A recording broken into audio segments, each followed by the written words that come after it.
Shit, sorry about that. On that. Damn. Anyways. Hello, this is Christfolk here, and I was gonna make a video on let's see what I was gonna make a video on real quick in my notes. I was gonna make a video called why we don't need to why we don't need to so-called clean up our act. Basically, how we don't need to change and act a certain way and say certain shit and all that. But I do want to make a disclaimer first of all, saying that I basically got that to say, and I also got some stuff to say on Zender's video today on how something that's I'm not gonna spoil it.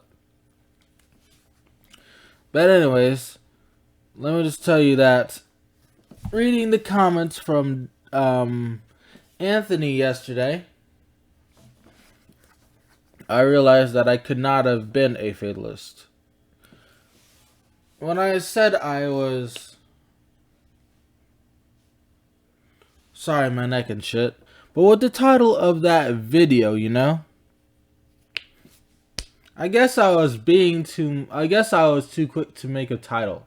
Or I was being too intense with my title. Being too intensive with my title. Whatever the word may be, I don't know. Nor I do want to know, but like, nor do I care at the moment. If you guys know the word, by all means, let me know in the comments. But like, I guess what I described in that video wasn't really fatalism. Cause yeah, I'm not a fatalist, and according to Anthony, I never was.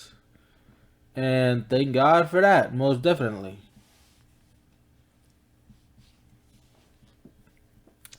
But I do need to tell you that I'm not really politically leaning either side. I'm right in the middle.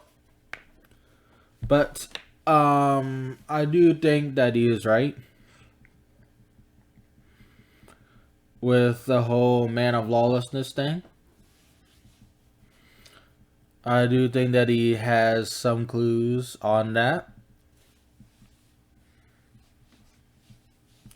I think that Martin Zender is on the right track. Now, if we are going through the tribulation, like I said in the comments, it's only a phase that we are in.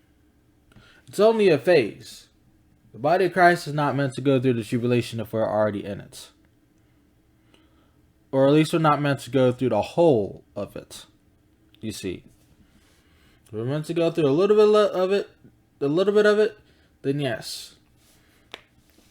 But the whole thing? Really? No.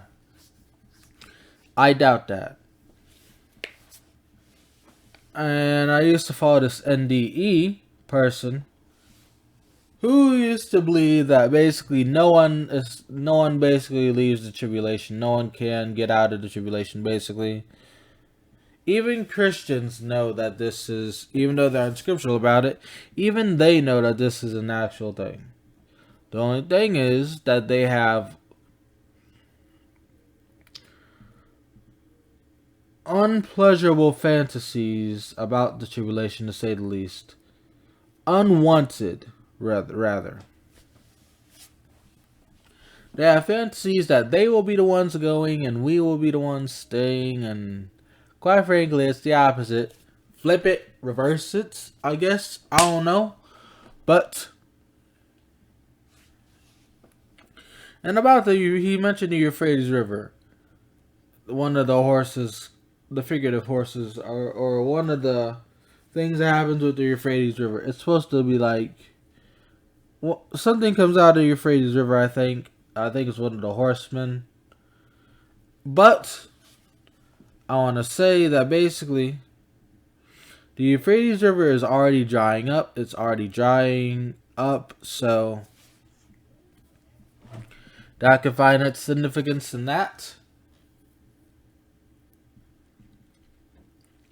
And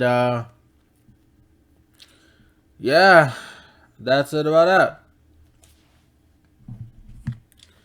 Now I might have to make a two-parter of this because of the simple fact that I got way more to say. But I already spent half of it talking about Martin and his findings and realizations. So let's get into it. So necessarily, we don't need to clean up our act. Like, here's the thing I was thinking just now. If we needed to clean up our act, even the Christians would be bound for hell, if hell was real, and if hell was real, right? Even Christians wouldn't be saved technically, because God hates hypocrisy. God hates hypocrites, but that's the very thing that they are. One. Two. They basically would be going to hell if hell actually existed. Not only because they're hypocrites, but these many different denominations in the U.S. alone would make them all like false prophets, or most of them. No one can tell which one's the right one. So who knows which one would be in hell, so to speak, because hell don't exist. Oh yeah, another reason. God can see through anything. God may be a helpless bystander to Christians, but the Christians say that they know that God knows about you and about them. And they're paranoid as hell. They're paranoid as fuck because they gotta act right. They gotta talk right. They can't be talking a certain way. They can't be acting a certain way. They can't be doing certain things. They can't be enjoying certain things. They can't even, they can't even think certain things. They can't think certain things. So, the facade's out the window for Christians, if hell was a real thing. So,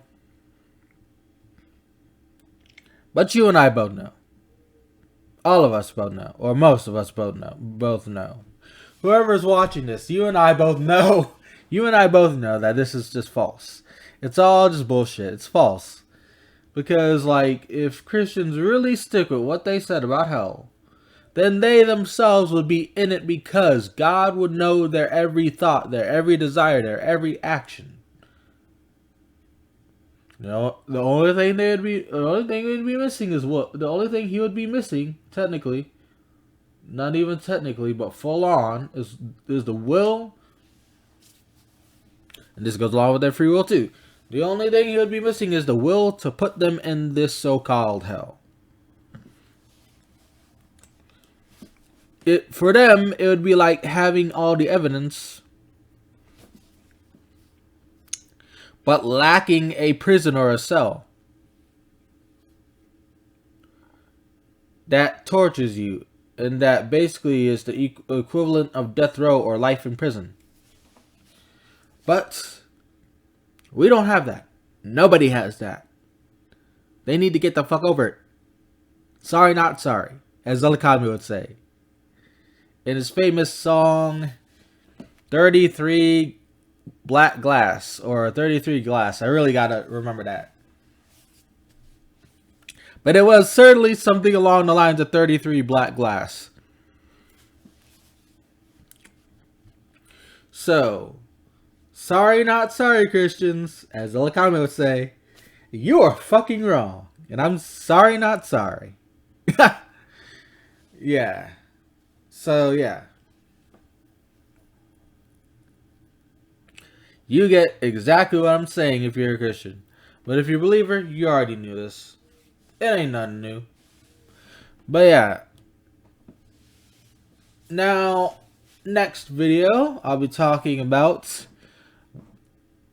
exactly the much more better reasons of why we don't need to clean up our act. Instead of the, logical reasons that Christians don't have. So, this has been Christbug signing off. This is Christbug signing off.